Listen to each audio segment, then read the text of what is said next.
দূরত্ব কখনো ভালোবাসাকে কমিয়ে দেয় না, কিন্তু অবহেলা অবহেলা একটা হাসি খুশি মানুষকে ভেতরে ভেতরে শেষ করে দেয়। আজ আপনাদের এমন দুজন মানুষের গল্প শোনাবো, যারা একে অপরকে ভীষণ ভালোবাসতো, কিন্তু তাদের মধ্যে ছিল হাজার মাইলের দূরত্ব। মেয়েটি ছেলেটিকে তার জীবনের চেয়েও বেশি ভালোবাসতো। সকালের প্রথম আলো থেকে শুরু করে রাতের শেষ প্রহর পর্যন্ত সবটুকু ভাবনা জুড়ে কেবল ওই একটা মানুষই ছিল। দূরত্বের এই সম্পর্কে মেয়েটির একমাত্র ভরসা ছিল ফোনের ওপার থেকে আসা ছেলেটার একটুখানি কণ্ঠস্বর, কয়েকটা মেসেজ। কিন্তু ছেলেটি সে ছিল বড্ড ব্যস্ত, সারাদিন কাজ, মিটিং আর ক্যারিয়ার গড়ার স্বপ্ন। মেয়েটি যখন অধীর আগ্রহে অপেক্ষা করত একটুখানি কথা বলার জন্য, ছেলেটি তখন হয়তো একটা মেসেজ টাইপ করারও সময় থাকতো না। মেয়েটার মনে প্রশ্ন জাগতো, সে কি আসলে এতটা ব্যস্ত, নাকি ইচ্ছে করে আমাকে এড়িয়ে চলছে? একটুখানি সময় কি সত্যিই বের করা যায় না?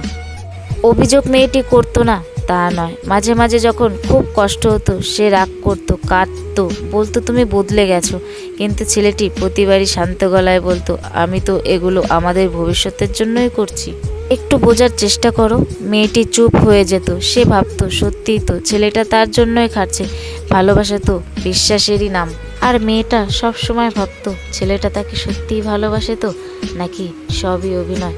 এতটাই কি সময় নেই তার কাছে একবার তাকে একটা ফোন কিংবা মেসেজ করার? এটা ভাবতে ভাবতে মেয়েটা অনেকটাই অসুস্থ হয়ে যায়। কিন্তু মেয়েটার একদিন মন খারাপ করে বসে থাকে।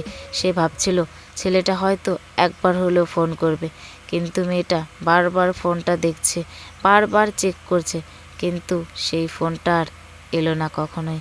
সে যে খুব ব্যস্ত অন্য কোথাও, নাকি সত্যিই সে কাজে ব্যস্ত। সত্যিই মেয়েটা বুঝতে পারছিল না কী করবে। সত্যিকারের ভালোবাসাগুলো এমনই কেন হয়, এটাই বুঝতে পারি না। সত্যি গল্পটা কিন্তু অনেক সুন্দর ছিল, তাই না? যদি তোমাদের ভালো লেগে থাকে তাহলে তোমরাও তোমাদের প্রিয় মানুষকে শেয়ার করতে পারো। ওকে, টাটা, ভালো থেকো সবাই।